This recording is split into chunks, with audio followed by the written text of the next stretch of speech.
The member from the 18th District, Representative Lee. Thank you, Mr. Speaker. Today we come together to honor a very proud tradition and the remarkable men and women who carry it forward, the Washington National Guard. Our story begins way back in 1855, when a small territorial militia was formed to protect the early settlers in this rugged land.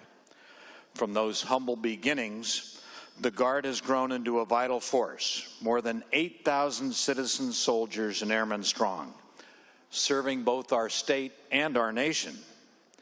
In 1917, it officially became the Washington National Guard, and since then its members have answered the call in every major conflict, from the Philippine insurrection through World War I and World War II, Vietnam, and right up to the War on Terror.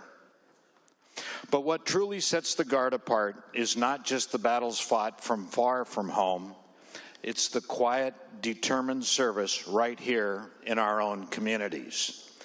Think back to May 3rd, 1861. President Lincoln called for 42,000 more volunteers to preserve the Union. Here in the Washington Territory, Acting Governor Henry McGill echoed that call. In Clark County, men like W.G. Langford and J.D. Biles stepped forward to register volunteers. Just 1 month later, those first units stood ready at Fort Vancouver. The spirit of that service, of ordinary citizens rising up, answering the call, has never faded. And it shows most powerfully when disaster strikes here at home. When Mount St. Helens erupted in 1980, the Guard was there, searching, rescuing, and rebuilding. After the heartbreaking Oslo mudslide in 2014, up to 350 Guard members deployed in the critical early days, setting up decontamination stations, flying Black Hawk helicopters over the debris field, and searching shoulder to shoulder with our first responders. And just this last December, when rivers surged over their banks and levees gave way across western Washington, the Guard launched one of its largest and fastest flood responses in recent memory.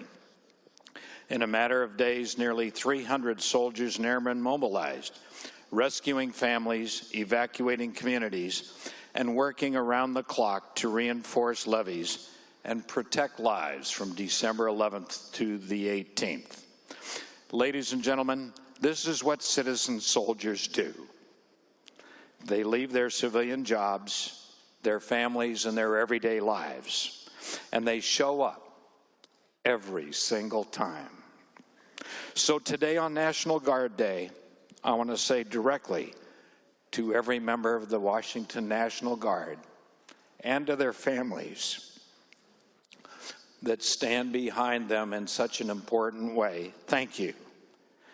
Thank you for the nights and weekends you give up. Thank you for the deployments near and far.